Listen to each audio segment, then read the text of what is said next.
Hi കൂട്ടുകാരെ, എല്ലാവർക്കും സുഖമാണോ? ഇന്ന് നമുക്ക് മില്ലറ്റും കണ്ട് ഉപ്പുമാവ് ഉണ്ടാക്കാം. ഇതിന് തിനാന്ന് പറയും, ചാമാന്ന് പറയും, പല സ്ഥലങ്ങളിലേക്കിടെയും പല പേരാണ്. നമുക്ക് എങ്ങനെ ഉണ്ടാക്കണമെന്ന് നോക്കാം. ഇത് ഞാൻ 3-4 പ്രാവശ്യം കഴുകി 15 മിനിറ്റ് നേരം വെള്ളത്തിലിട്ട് വെച്ചാർന്നതാണ്. പാൻ അടപ്പത്ത് വെച്ചു, കടുക് ഇട്ട് കൊടുക്കാം. ഞാൻ വെളിച്ചെണ്ണയാണ് ഒഴിച്ചേക്കണത്. 1 സ്പൂൺ ഉഴുന്ന് പരിപ്പ് ഇട്ട് കൊടുത്തിട്ടുണ്ട്. ഒരു ചെറിയ കഷ്ണം ക്യാരറ്റ് അരിഞ്ഞത്, 2 പച്ചമുളക് അരിഞ്ഞത്, കരിയാപ്പില, ഒരു ചെറിയ സബോള അരിഞ്ഞത്, ലേശം ഉപ്പും കൂടെ ഇട്ട് നന്നായിട്ട് വരട്ടിയെടുക്കാം.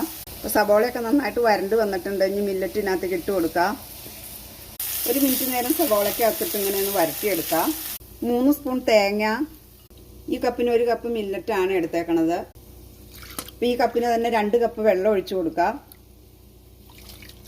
എത്ര കപ്പ് മില്ലറ്റാണോ നമ്മൾ എടുക്കണേ അതിൻ്റെ ഇരട്ടി വെള്ളം നമ്മൾ ഒഴിച്ചു കൊടുക്കണം. ഇനി ആവശ്യത്തിന് ഉപ്പിട്ട് കൊടുത്ത് മൂടി വെച്ച് വേവിക്കാം. ഇടയ്ക്ക് നമ്മൾ മൂടി എടുത്തിട്ട് ഒന്ന് ഇളക്കി കൊടുക്കണം.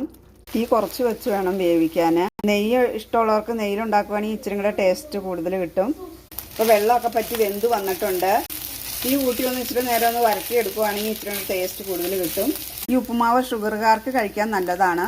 ഈ മില്ലറ്റും കൊണ്ട് നമുക്ക് കഞ്ഞി വയ്ക്കാം, പുട്ടുണ്ടാക്കാം, എങ്ങനെ വേണമെങ്കിലും ഉണ്ടാക്കി കഴിക്കാം. ഷെയർ ചെയ്യാനും ലൈക്ക് ചെയ്യാനും കമൻറ്റ് ചെയ്യാനും ഒന്നും മറക്കരുതേ. അപ്പം നമ്മുടെ ഉപ്പുമാവ് ഇവിടെ റെഡിയായി. ഇതുപോലെ എല്ലാവരും ഒന്ന് ട്രൈ ചെയ്ത് നോക്കണേ. രാത്രിയിൽ ചോറിന് പകരമൊക്കെ കഴിക്കാൻ നല്ലതാണ്.